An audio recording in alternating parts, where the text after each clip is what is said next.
Bueno, buenas tardes a todos. Continuando este ciclo de webinarios de educación médica en tiempos de pandemia, no podía dejarse fuera de las preocupaciones que todos tenemos en torno a la educación de profesionales de la salud si no hablábamos de qué pasa con los posgrados y las residencias, un segmento muy significativo de la formación de los profesionales. Y para abordar este tema, tenemos hoy a la magíster Roberta Ladenheim.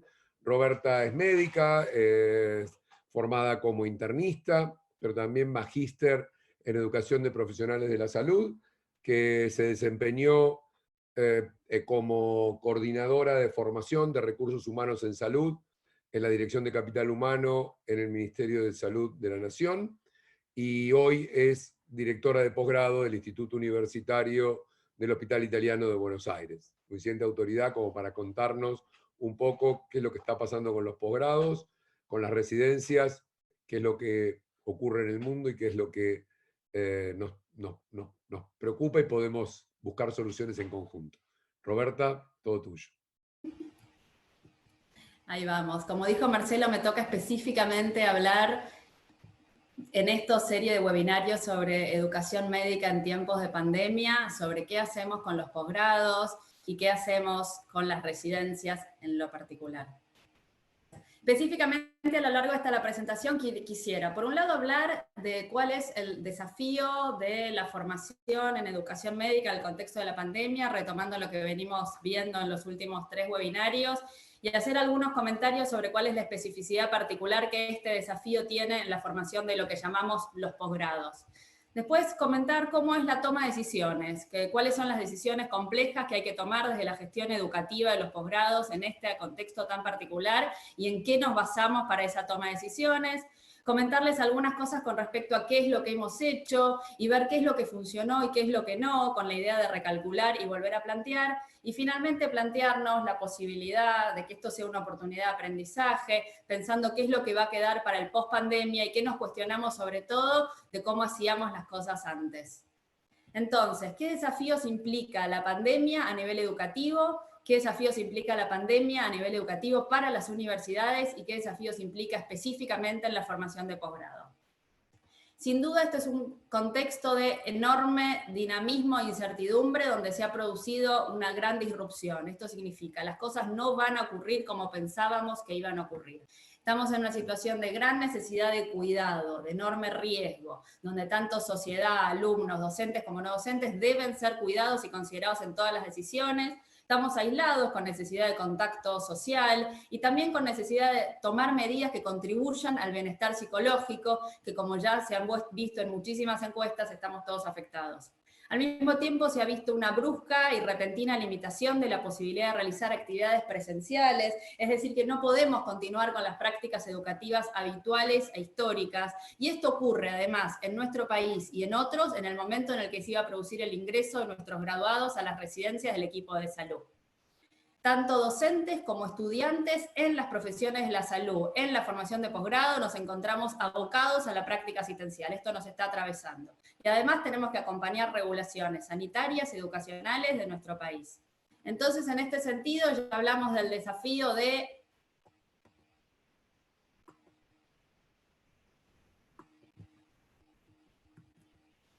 pasar a la virtualidad y hacerlo a la urgencia, las limitaciones propias del aprendizaje en el ambiente clínico, la necesidad más que nunca de una evaluación del aprendizaje y para el aprendizaje, lo que se llama evaluación programática, un gran desafío en lo que hace a la formación docente, que es un desafío en posgrado en general y que en este contexto se profundiza, la necesidad desde nuestra gestión educativa de buscar otras maneras de generar lazos y generar comunidad, de dar soporte, un gran desafío con respecto a la comunicación, qué comunicamos, quién lo comunica y cómo se comunica, y la obligación de no sobrecargar a docentes y estudiantes. Y en este contexto tenemos que tomar decisiones que sean pragmáticas, creativas, pero que no tengan un impacto a largo plazo.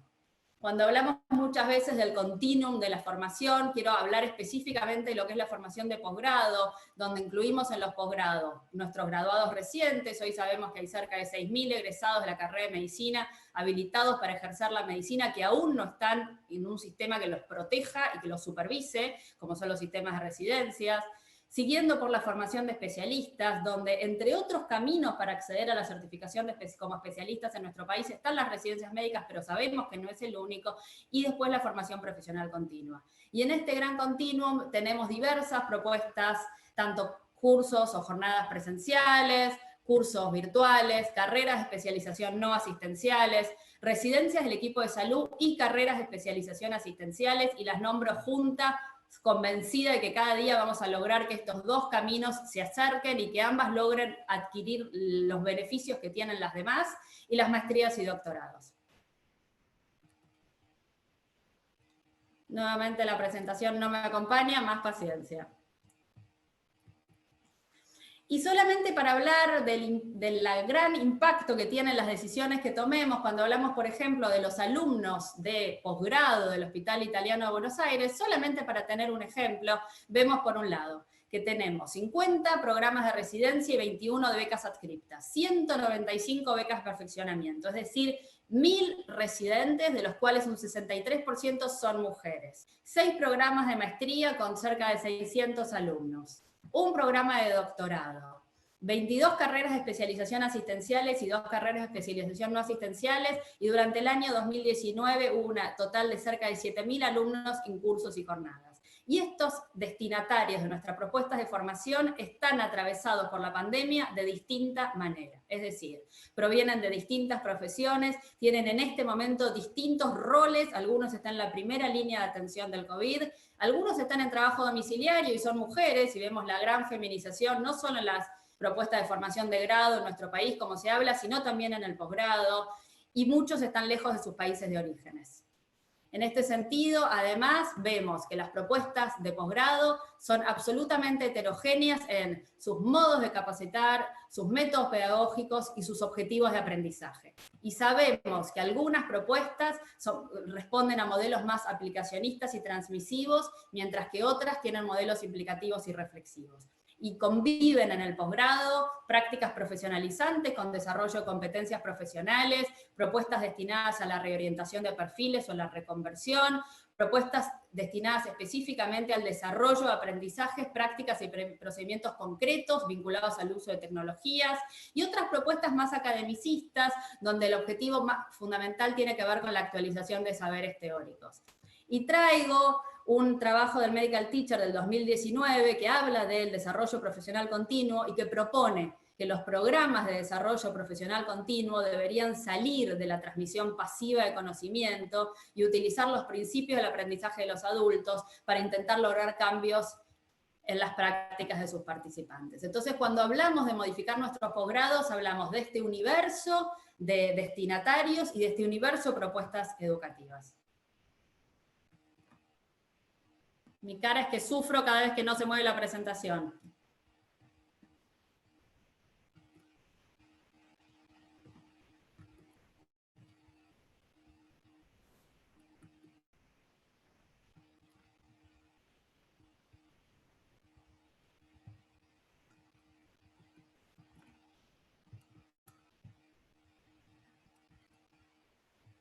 Bueno. Entonces, ¿podemos tomar decisiones flexibles acordes a estos destinatarios y estas propuestas, entendiendo que conviven en situaciones vitales y profesionales muy diversas, y que además en posgrado hay algunas propuestas educativas donde la pérdida de presencialidad no tiene ningún impacto, mientras otras se encuentran insertas en los sistemas de salud y bailan o vibran con los cambios y las adaptaciones que estos llevan adelante? Y al mismo tiempo pensar en cuáles facilitamos los desarrollos de competencias y en cuáles las reflexiones sobre la práctica, algo en lo que cuando tratan Mane y Alejandro en 2 semanas de ePortfolio podemos retomar. Entonces, ¿cómo es la toma de decisiones en este contexto? ¿En qué nos basamos para esta toma de decisiones? Por un lado, fuentes de información o evidencias, recomendaciones de buenas prácticas, experiencias ajenas, necesidades de nuestros alumnos y nuestros docentes, incluido el cuidado, y creo que como nunca los profesionales de la salud estamos conscientes del riesgo, y al mismo tiempo regulaciones de educación y salud con muy pocas certezas.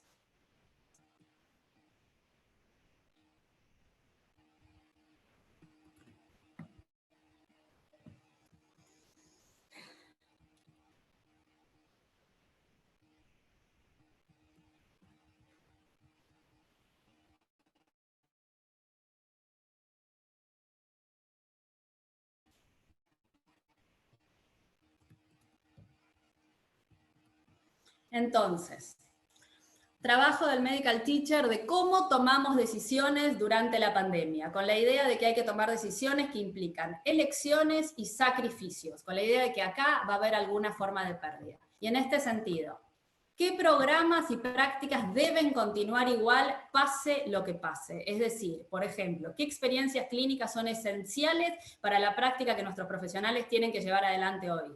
¿Qué puede adaptarse, cambiarse o ser realizado de otra manera o remediado? Por ejemplo, ¿pueden utilizarse herramientas virtuales? ¿Para qué aspectos de la enseñanza y el aprendizaje pueden utilizarse estas herramientas virtuales? ¿Qué habilidades clínicas pueden desarrollarse a pesar del distanciamiento social, estas habilidades constitutivas de la enseñanza clínica, como decía Eduardo la semana pasada, y cuáles no? ¿Qué debe posponerse, pero igual debe pasar? Y el ejemplo más concreto de esto son los exámenes de certificación, y al final de este ciclo de webinarios, Carlos Brailovsky nos va a hablar de la experiencia de la certificación profesional en Canadá, o las rotaciones selectivas que hemos tenido que posponer hacia otro momento. ¿Qué puede ser descartado o minimizado? Las rotaciones clínicas pueden ser acortadas, hablábamos en el primero de los webinarios, si podemos acortar el internado no al rotatorio, de manera tal que nuestros alumnos de la carrera de medicina, que hace 6 años que están en la carrera, estemos tranquilos de que ya han alcanzado sus competencias. ¿Y qué hay que agregar?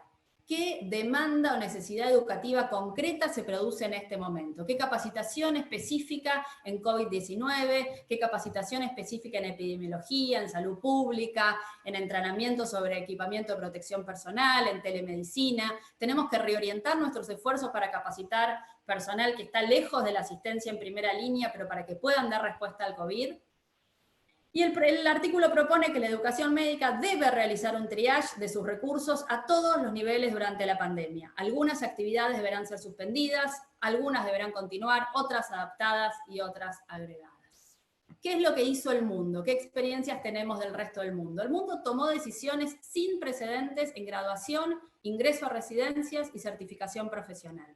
Y el mundo además sociabilizó información y generó redes, compartió recursos y recomendaciones. Y a quienes aún no han accedido, les recomiendo ampliamente en el sitio de la EMI todos los recursos vinculados al COVID-19, incluidos diversos webinarios, con el lema Keeping in Touch, mantengamos el contacto. Y después la guía sobre cómo proteger a nuestros estudiantes, tanto de grado como posgrado de la Academia Americana de Medicina.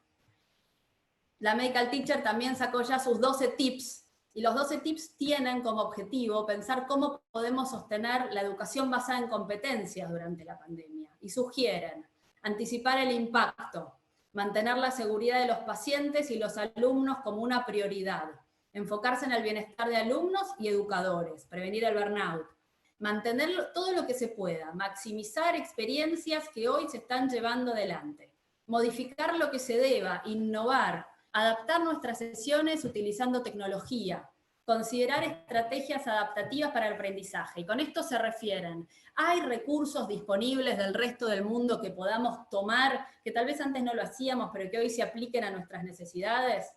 Reconocer la mayor necesidad en este momento de coaching y planes individualizados para nuestros alumnos. Y esto no hace referencia solamente al posgrado. Colaborar creativamente, empezar a trabajar más que antes en la interdisciplina, en la interprofesionalidad. Seguir evaluando, no dejar de evaluar. Tener flexibilidad en el egreso y en la certificación siempre que se demuestre la competencia, y cómo se demuestra la competencia en este contexto es algo con lo que lidiaremos en el webinar siguiente cuando Marta nos hable de evaluación. Y finalmente prepararse porque en el post-pandemia vamos a tener que hacer un catch-up, porque hay cosas que en este periodo no se van a poder desarrollar. Y traigo esto para pensar un poco en la toma de decisiones, que es de un filósofo argentino que vive en Italia y que es el tío de un amigo muy querido, que habla de la toma de decisiones habla de la toma de decisiones y lo refirió a este contexto pensando en que nos encontramos en lo que sería una ciencia posnormal, en un momento donde lo que se pone en juego en las decisiones es muy importante, pero la incertidumbre es muy grande. Y al respecto de la ciencia posnormal menciona hechos inciertos, valores en disputa, lo que está en juego es importante y las decisiones son urgentes. Y creo que si bien aplica la gran incertidumbre en la que nos manejamos, sin ninguna duda nuestros valores no están en disputa, porque creo que nosotros, como comunidad educativa, como gestores de universidades y de residencias, compartimos los valores de las universidades y de sus funciones, y del cuidado de los pacientes y de las personas en formación.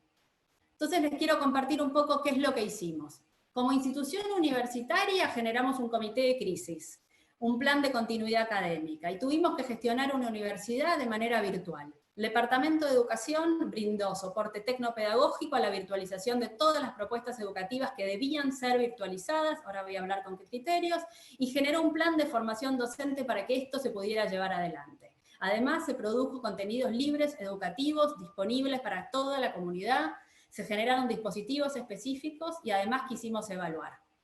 Y entonces, en este universo de propuestas de posgrado, por un lado hubo que sostener las actividades virtuales, virtualizar algunas actividades que eran presenciales, modificar en los calendarios, hablaré del ingreso a residencias, algún comentario breve, realizar entrenamiento en protección personal, utilizando simulador, generar un curso para los aspirantes a residencias, para esos graduados que hoy tal vez no están habilitados o capacitados para tratar el COVID, diseñar nuevos canales de comunicación y dispositivos de bienestar en residencia. Y lo que hicimos además fue evaluar la repercusión a través de encuestas.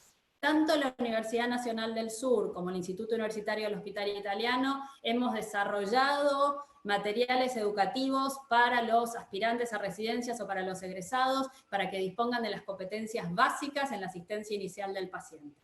Y con respecto a los posgrados no asistenciales, hicimos un triaje educativo. En ese triaje educativo evaluamos qué debía virtualizarse, qué debía posponerse, y el Departamento de Educación dio soporte tecnopedagógico a los docentes, generando equipos con los docentes, y un gran proyecto de formación docente para la virtualización, que creo que fue clave en que esto pudiera llevarse adelante. Y en ese sentido se realizaron talleres, una primera fase con talleres sincrónicos, donde 375 docentes participaron de los distintos talleres sobre qué es virtualizar, qué puedo virtualizar, cómo es el diseño de las clases virtuales, cómo crear actividades valiosas en línea, cuál es el rol docente en la virtualidad y cómo evaluar en la virtualidad. Y también se realizaron webinars para modalidad sincrónica que fueron visualizados en casi 1000 oportunidades. Hicimos defensas de tesis online, esta es la primera defensa de tesis online del instituto, es una defensa de tesis de la maestría en educación de profesionales de la salud, y es una manera, pensamos, de sociabilizar el conocimiento y de generar redes, permitiendo que personas o egresados interesados en esto, que no hubieran podido estar presencialmente, participaran. Y después hicimos encuestas, quisimos ver cuál era la repercusión inicial de todas estas implementaciones, y esta es una encuesta a los carreristas, a los alumnos de las carreras no asistenciales, a las maestrías y al doctorado, y tuvimos una tasa de respuesta menor al 50%. Y refirieron que la pandemia tuvo repercusión en sus vínculos interpersonales, en su estado emocional, en su vida doméstica, en la organización de su tiempo, en la demanda laboral, en su salud, en las actividades académicas. De todas las actividades educativas que recibieron, valoraron como de mayor utilidad las clases expositivas sincrónicas, el análisis de caso o resolución de problemas y las discusiones en foros de intercambio. Y como de menor utilidad, el trabajo con otros y el aprendizaje y algunas propuestas de aprendizaje colaborativo. Encontraban como desafíos la gestión del tiempo y la concentración, el aprender nuevos modos de interactuar con docentes y compañeros, nuevos modos de estudio y nuevos modos de trabajo en grupo. Señalaron como otro desafío la necesidad de jerarquizar en la enorme cantidad de información, tareas y recursos, y la conectividad. Doy fe. La critiqué y perdió.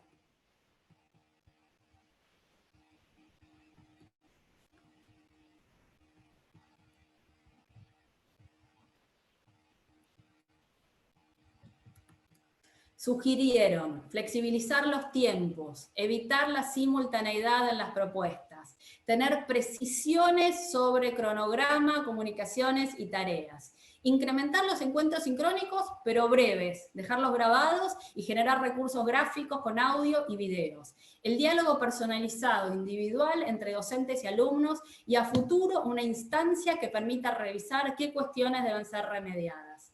Y este es un gráfico que nos muestra, y que es un insumo para los equipos de trabajo, cuáles fueron las actividades utilizadas y cómo fueron percibidas en su utilidad por los destinatarios o los alumnos de posgrado. Y creo que además es un insumo para que pensemos cómo es el aprendizaje utilizando la virtualidad en este contexto particular, que es distinto a otros. ¿Qué hicimos con las residencias entonces? Las residencias como capacitaciones en servicios que se están adaptando, a la pandemia, donde se han suspendido los procedimientos selectivos, donde se han reorganizado los recursos humanos en equipos, COVID y no COVID, en clústeres que trabajan una semana y luego se quedan en su casa otra semana, o 2 semanas, con distintos modos de organización, donde se han reorganizado los espacios con circuitos COVID, circuitos no COVID, donde hay entrenamiento en equipos de protección personal, donde se utiliza mucho más la telemedicina y donde ateneos, reuniones, pases de sala han migrado a la virtualidad. Y en este sentido, Isabel Duré me enseñó a pensar que las residencias reproducen las prácticas de los sistemas en los que están instaladas, que la cultura organizacional permea y es más fuerte a veces que nuestras estrategias, y que tenemos que pensar muy bien qué estrategias y dispositivos utilizar para poder llegar a esta población. Y entonces pensamos, y siguiendo nuestras convicciones y lo que dice la literatura, que el bienestar de los residentes era fundamental, que la protección de los residentes, tanto en insumo como en entrenamiento, era fundamental y que tenían que estar asesorados y capacitados además sus supervisores. Y que la comunicación era clave, y por eso generamos nuevos canales de comunicación, donde nos asegurábamos que diariamente jefes de residentes y responsables de residentes, tanto por WhatsApp como por un campus diseñado para esto específicamente, recibieran la información sobre qué es lo que estaba pasando en la institución a nivel asistencial con la pandemia. Diseñamos este programa de apoyo a residentes, que surge de una iniciativa del Comité de Residentes y Becarios, y que tiene, por un lado, una línea de comunicación directa para quienes necesiten asistencia, por otro lado, propone espacios de trabajo virtual para compartir experiencias entre coordinadores, entre jefes de residentes, el entrenamiento de las figuras responsables de las residencias para que tengan recursos para hacer acompañamiento y fomentar el bienestar, y herramientas específicas de contención, apoyo y bienestar. Y además se hizo capacitación. En el Centro Universitario de Educación Basada en Simulación, en el CUESIM, se capacitaron residentes y el resto del equipo de salud. Las primeras 3 semanas de la pandemia ya se habían capacitado 4.400 personas, en el CUESIM de manera virtual y con una estrategia que intentó tener, que fue diseñada para el alto impacto, de cascada, donde se tuvo como objetivo la formación de replicadores que sostienen un estrecho contacto y que pueden de esta manera hacer que esa capacitación tenga un impacto en una población más grande. Se produjeron materiales educativos, videos disponibles en el espacio del campus para todos los residentes y coordinadores, y se planificó la formación en distintas etapas. Con respecto al cronograma residencial, decidimos acompañar la resolución 718 del 2020 del Ministerio de Salud de nuestro país y postergar el ingreso de los residentes y prorrogar la promoción y el egreso de los residentes actuales durante 4 meses, tal cual lo dice la resolución. Con respecto a las becas de perfeccionamiento, que son nuestros fellowships, fue interesante porque decidimos que si bien no va a haber inicio de actividades hasta octubre acompañando a la resolución, el egreso era posible que se consensuara entre el responsable y el becario. Y de los 186 becarios de perfeccionamiento, 120, a pesar de tener la posibilidad de finalizar su programa a tiempo, que hubiera sido en este momento, decidieron continuar hasta septiembre.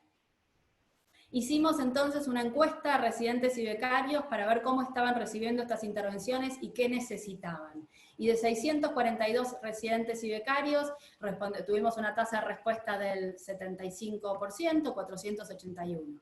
Y por un lado quisimos corroborar si efectivamente el tiempo de permanencia en el hospital había disminuido acorde a las medidas, y el 72% mencionó que su reducción, la reducción del tiempo de permanencia hospitalaria. Y esto, además, evaluamos si se había acompañado de pérdida de beneficios como el descanso posguardia o la cantidad de horas de la jornada laboral, y esto se mantiene igual que en el prepandemia. Con respecto a las estrategias utilizadas o implementadas, quisimos saber cuáles les habían resultado más útiles. Y entonces jerarquizaron muy bien el recibir información diariamente de la dirección médica de la institución, del hospital, los procedimientos, los videos instruccionales con procedimientos relativos a la protección, el material educativo de la pandemia, la disponibilidad de herramientas y el entrenamiento. Y cuando quisimos saber cuáles eran las principales modificaciones que percibían en su actividad formativa durante la pandemia, un 43% refirió que había una disminución del número de actividades formativas, tales como discusión de pacientes en el contexto clínico quirúrgico, ateneos, estudio autónomo, preparación de clases, trabajo de investigación o cursos. Un 21% refirió que hay menor supervisión a los residentes y becarios, pero casi un 9, un 8,73, dijo que había mayor supervisión en este contexto. Y cuando vemos a qué se refieren con disminución de las actividades formativas, algunos comentarios me pareció interesante resaltar. Por un lado dicen que hay creación de un espacio virtual para la exposición de temas relacionados a la residencia. Hay una disminución en el número de actividades formativas en el hospital, pero mayor tiempo para estudio autónomo, lo que se vuelve incluso más beneficioso de lo que era previamente. Con menor número de actividades formativas me refiero a que se suspendieron las rotaciones por otras especialidades. De todas formas, se ganaron espacios de nuevos ateneos, multidisciplinarios, a los cuales previamente la residencia no concurría por falta de tiempo. U otro, considero que la actividad está ahora más organizada y mejor aprovechada. La sensación de pérdida, si bien perdimos algunas instancias, se han ganado otros espacios de formación a los cuales antes no accedíamos. Debería continuar lo que la pandemia nos permitió, tener antes y antes no teníamos, clases dadas por médicos de planta vía Zoom. Y el cambio de la actividad asistencial es la mayor modificación de la actividad formativa, absolutamente consistente con lo que es una formación en servicio. Con respecto a sus necesidades específicas, los residentes manifestaron tener necesidades vinculadas a la protección, al acceso de los elementos de protección personal, del equipo de protección personal y la capacitación. Necesidad de cuidado emocional, contención emocional, apoyo psicológico, contemplando la situación que están atravesando en este momento, la necesidad de continuidad de las actividades formativas. Hay mucha preocupación entre los residentes y los alumnos de las carreras asistenciales con respecto a la pérdida de posibilidades formativas, sobre todo lo vinculado a procedimientos quirúrgicos, y esto es algo que nosotros como gestores de residencias tenemos que pensar el día de mañana, cuantificar este impacto y planificar que esto sea remediado. Y también pidieron definición y comunicación sobre el desarrollo de los programas, cómo es el cronograma, cómo son las rotaciones, si van a poder recuperar sus rotaciones selectivas. Nos encontramos todos en un momento de mucha incertidumbre, pero posiblemente comunicar qué es lo que hacemos y por qué lo hacemos genere algo de tranquilidad, y eso es lo que planeamos hacer. Hay trabajos en el pasado que hablan de eventos de disrupción marcada de la educación médica. La pandemia de SARS del 2009, y hay un trabajo muy lindo de historia de la educación médica que habla de qué es lo que pasó con la educación médica durante el bombardeo de Londres. Esto nos hace pensar que tal vez podamos aprender de esta situación, que esto sea una oportunidad, pensar qué es lo que va a quedar para el post-pandemia, qué es lo que tenemos que cuestionarnos de cómo hacíamos las cosas antes. Y entonces creo que las preguntas de las que no tengo respuestas son, ¿qué no vamos a volver a hacer como antes? ¿Qué vamos a incorporar definitivamente en las implementaciones de este periodo? ¿Qué aprendizajes hemos realizado? Para que realmente esto sea un aprendizaje, y mucho se habla de si más allá de lo traumático que ha sido esta crisis, nos va a generar a todos como sociedad un aprendizaje la pandemia.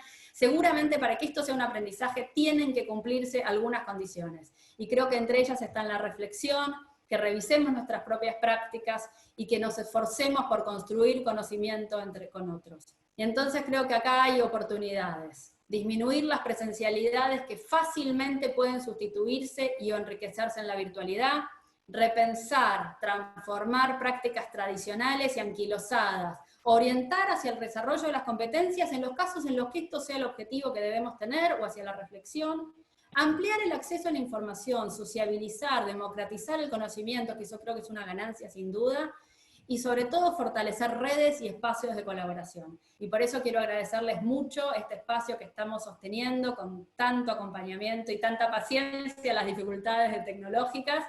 Muchas gracias por acompañarnos en estos webinarios. Gracias, Roberta. La verdad que creo que recorriste los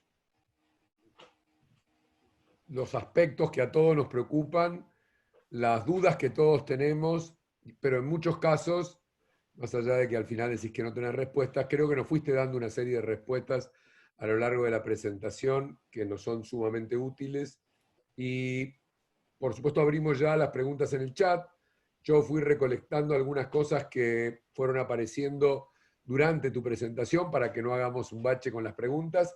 Y una tiene que ver con ¿qué pensás de si hay un aumento en la necesidad de supervisión o de percepción de pérdida de la supervisión en esta situación de incertidumbre? Y si podés volver a resaltar un poco las medidas que ayudan a aumentar el bienestar, sobre todo de los residentes, hablamos. Sí, con respecto a la supervisión, y si bien no hice la mención, agradezco mucho la pregunta, creo que hay algunas prácticas que hoy los residentes incluso no deberían hacer. Y creo que cada equipo tiene que reorganizar su asistencia para asegurarse que en este momento de riesgo de los pacientes y de los residentes y de todos los profesionales de la salud, decidamos muy bien hasta qué punto es necesario que algunos residentes o algunos alumnos realicen algunas prácticas y si no tenemos que estar seguros de que los está haciendo la persona más idónea. Hablábamos el otro día de cirugía en un paciente COVID. ¿Podemos permitir que un residente de cirugía realice ese procedimiento? Y si lo hacemos, ¿qué certeza tenemos que tener de que está capacitado para eso y que la supervisión tiene que estar presente más que nunca? Creo que la supervisión en residencias a veces es una deuda en todas nuestras residencias, pero que este es un momento en donde se hace muy evidente que es necesaria y ojalá logremos instalarla de acá en más. ¿Cuál era la otra pregunta, Coco? La que tenía que ver con el bienestar. Bienestar, a ver, el Comité de Residentes y Becarios del Instituto viene trabajando y hace un tiempo en una mirada al bienestar que tiene que ver no con llegar a las situaciones de burnout que todos conocemos, sino con pensar desde el inicio de la formación qué factores o condicionantes colaboran o contribuyen a que los profesionales en formación y los profesionales en general logren estar en un ambiente que los proteja, que los cuide, que los reconozca, que sea respetuoso, que logre individualizar el aprendizaje, que se flexibilice. Y creo que en ese sentido, en este contexto en particular, diseñamos un dispositivo, pero que esto es algo que queremos que continúe. Y tiene que ver con que los residentes puedan expresarse libremente, ser escuchados, que tengan canales de comunicación donde saben que se prioriza la confidencialidad y que no va a haber ningún tipo de reprimenda con respecto a lo que están diciendo. Que aporten sus opiniones sobre cómo deben ser reorganizadas las... Leí el otro día que había dudas sobre cuáles son los objetivos de aprendizaje concretos de los residentes durante este periodo. Y se habla de poca gente ha tenido la posibilidad de formarse durante una pandemia y qué interesante aprender en esta situación. Bueno, para que los residentes realmente puedan aprender cómo se maneja una pandemia, tienen que ser parte de la toma de decisiones. Y creo que, que ellos sean escuchados de esa manera es una de las cosas que contribuye sin duda a su bienestar. 2 o 3 preguntas más que aparecieron. Voy a tratar de ordenarlas para seguir un poco con lo de las residencias y el bienestar. Tal vez no es la que venga en orden. ¿Cómo manejaron el tema de licencias de residentes? Personas, supongo que se refiere a mayor riesgo y cómo esto impacta en la reorganización de tareas y en la evaluación. Bueno, eso en la guía de la Asociación Americana de Medicina que les mencioné, hay un lindo apartado sobre la cuestión de las licencias y cómo bajo ningún punto de vista la licencia de un profesional por motivos de salud, ya sea por factores de riesgo o embarazos, en este contexto tiene que permitir que eso vaya en contra de su formación o de remediar o que se lo sancione. Al respecto hicimos un seguimiento, de la misma manera que la institución hizo un seguimiento sobre los casos y los pacientes de riesgo con medicina laboral o las personas en riesgo, mayor factor de riesgo. También hicimos un seguimiento desde los residentes que se contactaran con el mismo sistema que cuida a todos los profesionales, con la posibilidad de que tomen licencias en caso de ser personas de riesgo, o tengan un seguimiento específico en caso de haberse contagiado. Y el equipo de bienestar específicamente, si bien por suerte todavía no ha tenido que hacerlo, está anticipando que en caso de que haya residentes que se contagian, tenemos un especial interés en que el equipo de bienestar acompañe a esos residentes en el periodo que van a tener que estar aislados en sus casas. Por ahora, en la medida que no ha habido sobrecarga laboral, esto no ha interferido de ninguna manera con la asistencia de los pacientes, o con la estructura o la organización de los equipos. Sin que nadie esté preocupado, porque sus preguntas están anotadas y vamos a ir llevándolas, pero insisto, para tratar de seguir ordenando, como tenemos algunas preguntas más de las residencias, para tratar de cerrar ese capítulo y después pasar al de posgrado o a de evaluación, que hay un montón de preguntas. Alguien preguntaba con el tema puntualmente de rotaciones en servicios que tienen posibilidad de asistencia COVID, si la recomendación es que de algún modo se restrinjan estas rotaciones entiendo que la pregunta se refiere a residentes de otros servicios que deben rotar, por ejemplo, por servicio de clínica médica, que tienen mayor chance de exposición COVID, si estas rotaciones recomendarías reducirlas o mantenerlas con lo habitual. Nosotros cuando inició la pandemia hicimos dentro de las comunicaciones y la decisión que todos los residentes retornaran de sus rotaciones selectivas. Es decir, que todos los residentes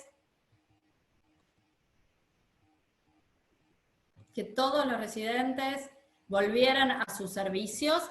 Incluso pensando en que en la medida en la que se generara el pico, que aún no se ha generado, y que la demanda social fuera mayor, hubiera suficientes residentes para cumplir con las necesidades.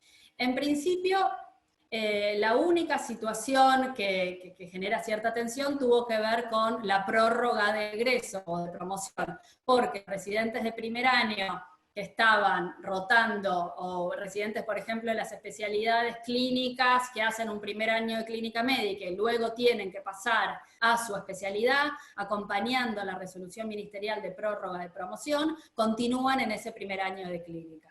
Igual entendemos que la asistencia de pacientes, en la medida en la que se realiza con los elementos de protección, con el equipo de protección personal, con la supervisión adecuada y con el entrenamiento en el uso del equipo, no debería ser una situación riesgosa. Bueno, preguntan por cómo fue llevar adelante una presentación de tesis en términos virtuales, los jurados, cómo funcionó el jurado. Preguntan un poco de detalle de ese proceso. Bueno, ese proceso nos llevó a mucha revisión normativa, por eso decía la necesidad de normativa, revisando las normativas del Ministerio de Educación de regulación de lo que es la formación de posgrado en nuestro país, la 160 y modificaciones posteriores, donde se habilita el uso de la virtualidad, y de hecho incluso hicimos un consejo a la CONEAU y al Ministerio de Educación, porque era algo que no se realizaba con antelación. Si vamos a hablar de normativa, también de la Secretaría de Políticas Universitarias hay una resolución de este año que habilita en el marco de la autonomía de la universitaria a las universidades a reajustar sus propuestas formativas y sus cronogramas, pero aún así quisimos llevarlo al Consejo Superior de la Universidad y se discutió en el Consejo Superior y se generó una resolución desde el rectorado para instalar cómo eran los mecanismos de, por un lado, asegurar que la persona que está rindiendo la tesis sea esa persona, que no haya fraude. Por otro lado, cómo asegurar que los jurados sean quienes tienen que ser y cómo van a hacer todo el dictamen, la deliberación, el registro del mismo, qué autoridades del instituto son las que dan fe de eso, las que firman. Hicimos, bueno, por otro lado, que la tesis sea grabada, que esté autorizada la grabación por parte del tesista, que esa grabación se guarde en un repositorio institucional, Y creo que no mucho más. O sea que diseñamos todo un circuito para asegurarnos la veracidad del tesista, de los jurados, y para registrar todo este proceso de manera que estuviera lo más regulado posible. No sé si eso contestó la pregunta. Creo que sí. Quedan 3 ejes de preguntas que voy a tratar de ordenar. Una tiene que ver con las competencias afectadas por la pandemia, las otras tienen que ver con la evaluación, y finalmente, la gente que, por otro lado, porque seguro no estás mirando el chat, gente manda muchísimas felicitaciones y aplausos a lo clara y precisa de tu presentación. La gente quiere conocer un poco tu opinión sobre el aprendizaje post-pandemia. Así que vamos con la primera parte, que es la de las competencias. Hay varias preguntas, algunas referidas a especialidades quirúrgicas, que tienen que ver con, dado 2 aspectos, porque hay varias preguntas. Una que tienen que ver con la reducción que se produjo en muchos servicios de la práctica, producto, por ejemplo, de la falta de cirugías programadas, la reducción de internaciones, es decir, la disminución en la exposición de los residentes, y otra con la limitación que significa que los residentes, en principio, no estén a cargo de algunos pacientes por el riesgo que esto puede significar, tal como vos mencionaste. Algunos preguntaron más concretamente si deben estar en la primera línea de atención de pacientes COVID internados. Es decir, para resumir, cómo manejamos la reducción en la exposición a ciertas competencias, y la segunda parte, cuál es mejor decisión en términos de si permitirles aprender teniendo contacto con los pacientes o retirarlos de la atención de pacientes COVID. Con respecto a la pérdida de oportunidades de formación, sobre todo en lo que hace a las especialidades quirúrgicas que no están pudiendo realizar algunos procedimientos, creo que como autocrítica es en lo que peor hemos comunicado a los residentes. Así que si hubiera algún residente acá, y es una de las cosas que vamos a hacer esta semana, mejorar la comunicación para transmitir que entendemos que ha habido una pérdida de oportunidades de aprendizaje, que hay un impacto educativo durante la pandemia, esto es algo que surgió mucho en las encuestas, y que va a haber un esfuerzo de recuperar. Lamentablemente pensamos que este no es momento, primero porque los procedimientos selectivos no se están llevando adelante.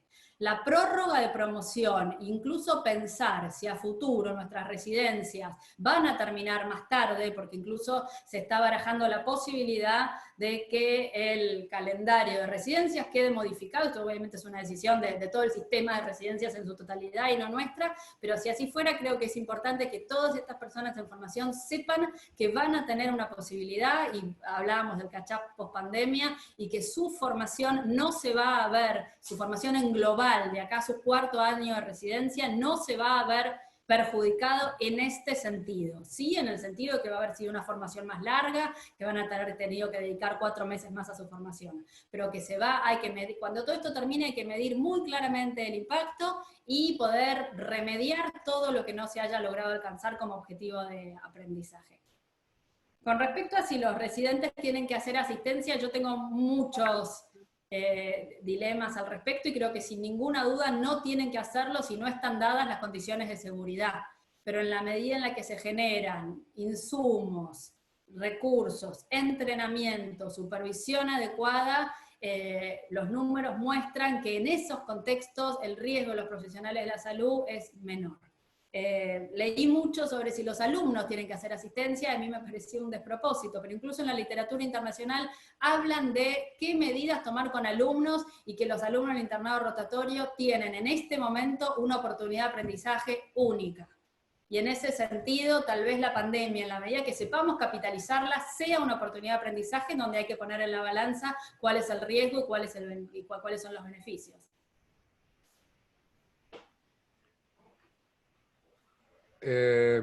Las preguntas que siguen tenían que ver con evaluación, y lo que preguntaban varios era si este fenómeno de virtualización del que vos hablaste y de todo el cambio de algunas actividades, de alguna forma significaba tener que modificar la evaluación, o esto aportaba algo en términos de cambiar la evaluación, o a su vez si afectaba la evaluación de competencias, si esta etapa tan diferente a la que veníamos viviendo modifica o no cómo se viene evaluando.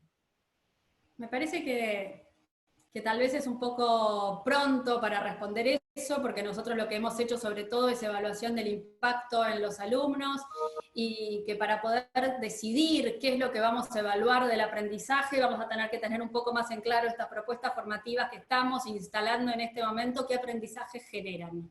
Es decir, esta rápida virtualización en emergencia, o como vos la llamabas, Coco, la primera vez, sin ninguna duda no tiene que ver con los aprendizajes virtuales de otros momentos, y no tiene que ver con esas propuestas de formación tan pensadas y planificadas que se desarrollaban antes. Entonces yo creo que la clave va a ser la flexibilización en las... No en las evaluaciones, no disminuir, no pretender que se aprenda menos, sino tener muy en claro qué es lo que se aprendió, qué es lo que se puede aprender en el contexto de las propuestas formativas que estamos llevando adelante, y solamente tal vez como un diagnóstico de situación. Y lo que no se pueda aprender, habrá que hacer remediaciones, aunque esto implique prolongar las formaciones de maestrías o de doctorado. O sea, lo que nuestras propuestas educativas no estén fomentando del aprendizaje tendrá que ser remediado.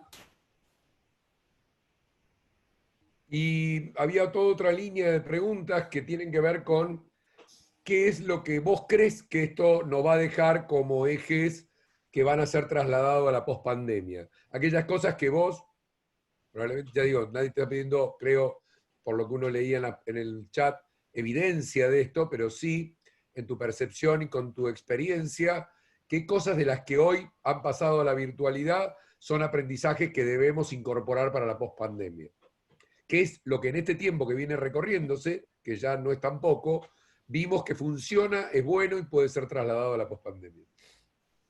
En estos 2 meses, 3 meses, muchas veces dijimos, esto vino para quedarse. Y sobre todo me parece que tiene que ver con el uso de tecnologías que permiten el acceso. Muchos de los residentes en los comentarios hablaban de, por cuestiones de tiempo, de organización, tal vez estábamos en quirófano y no teníamos acceso, pero esto nos ha mostrado una posibilidad de acceso a la información, acceso a los Zoom, una posibilidad de colaboración, de encuentro con otros, de comunidades. O sea, nosotros no teníamos los viernes a la tarde esta posibilidad de encontrarnos tantas personas interesadas en el mismo tema. O sea, creo que la tecnología en ese sentido, y el uso que le hemos dado a la tecnología, perdiendo un poco el miedo con respecto a los prejuicios que uno podía tener, creo que es una de las cosas que ha venido para quedarse. Y después creo, y ojalá hayamos aprendido como gestores educativos, algo que ahora es evidente, que tiene que ver con la protección de los alumnos, con la individualización de los aprendizajes,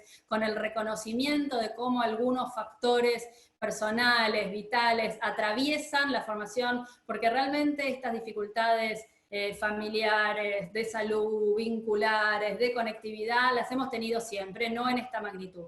Así que ojalá aprendamos de esto, a seguir focalizándonos en el bienestar, a seguir focalizándonos en la supervisión, en lo que hace a residencias, y en lo que hace a posgrado, a seguir pensando en caminos más flexibles e individualizados, acorde a las situaciones que cada profesional vive, porque muchas veces, tal vez en la formación profesional continua, nos falta individualizar a las necesidades de esos alumnos.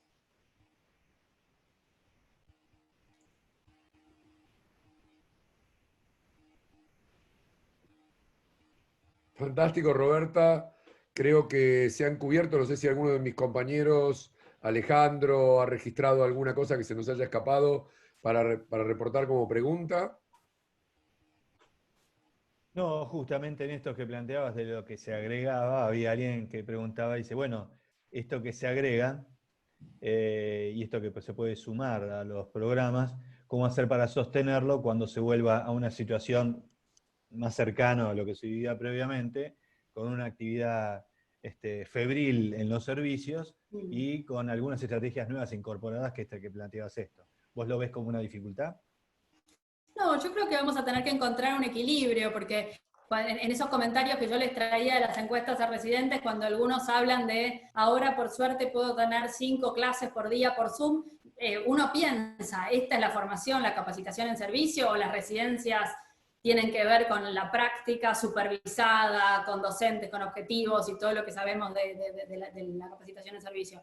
O sea, yo creo que tenemos que avanzar hacia un equilibrio, que sin ninguna duda la actividad académica no se va a sostener en la virtualidad en este nivel, pero que tenemos que tomar algunas cuestiones de pensar la accesibilidad, de pensar en tener los recursos grabados, cosas que tal vez antes no hacíamos y que muy sencillamente hemos visto se pueden hacer.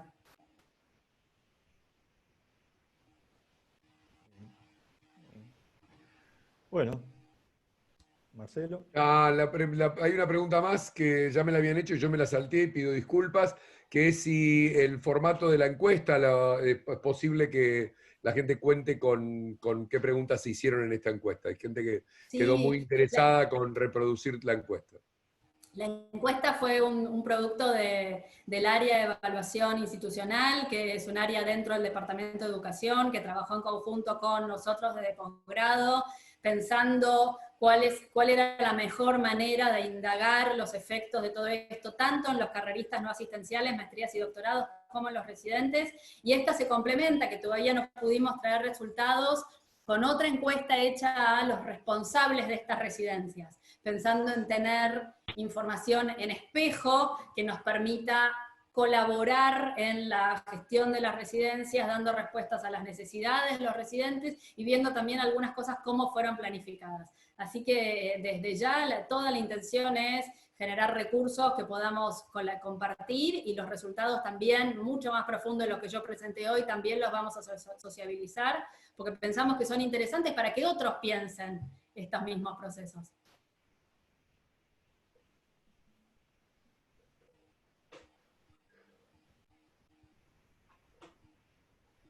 Y si querés, pues digo, para cerrar, que me parece que es un aspecto que no tocamos y que seguramente nos vas a ayudar, es qué recomendás o herramientas virtuales o lugares, además, tal vez repetirlo algo de lo que pasaste en la presentación de apoyo a los docentes.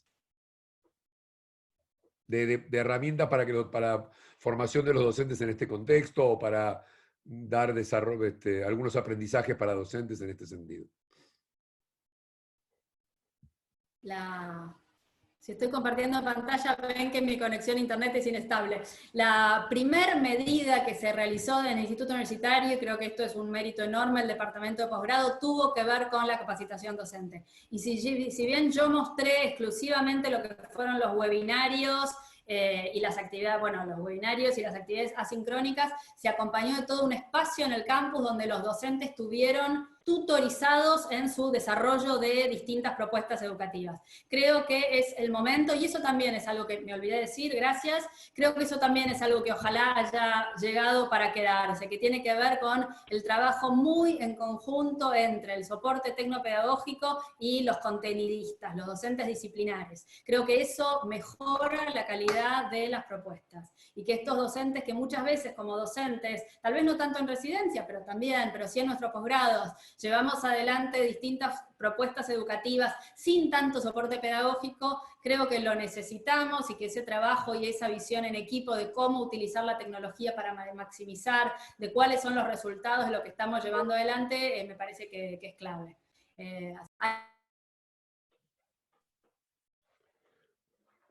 Bueno, ahora sí me parece que, no, yo por recordar lo que vos mencionaste, que varias de las instituciones como la Medical Teacher y la AMY o las revistas de educación médica también tienen acceso a lugares gratuitos.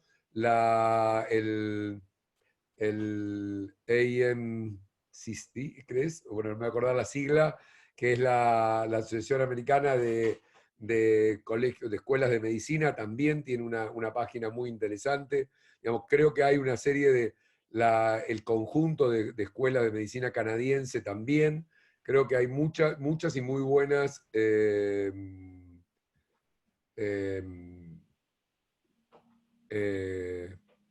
recursos en línea que pueden ser utilizados. Creo que si no nos queda mucho más, podemos cerrar. Agradecerte, Roberta, como muchos dijeron en el chat, sólida y absolutamente clara, precisa, y creo que nos ayudaste mucho a comprender qué hacer con los posgrados. y a mejorar lo que hacemos cada una de nuestras instituciones. La semana que viene tenemos a todo el capítulo que arrancamos, que tiene que ver con lo que muchos de ustedes pidieron, porque como decía Roberta, más allá de que este sistema de webinarios es bastante de comunicación en un solo sentido, es un comienzo de ponernos todos en contacto y estamos muy atentos a lo que ustedes nos van devolviendo cada semana. Había un interés fuerte en el tema de educación, así que tenemos un ciclo de 3 webinarios que van a estar focalizados en evaluación. El primero, Marta va a hacer un pantallazo sobre la evaluación en estos tiempos. Después iremos a trabajar posteriormente con los portfolios electrónicos y finalmente, y como cierre de este ciclo de webinarios, que no significan los últimos webinarios que vamos a hacer, pero sí los relacionados a este contexto, para no aburrirlos demasiado, vamos a tenerlo a Carlos Brailovsky, que nos va a hablar de un poco de cómo está siendo la experiencia en lo que son evaluaciones de muy alto nivel de decisión, como es la certificación de profesionales en Canadá. Así que, nada más, muchas gracias y nos vemos la próxima semana.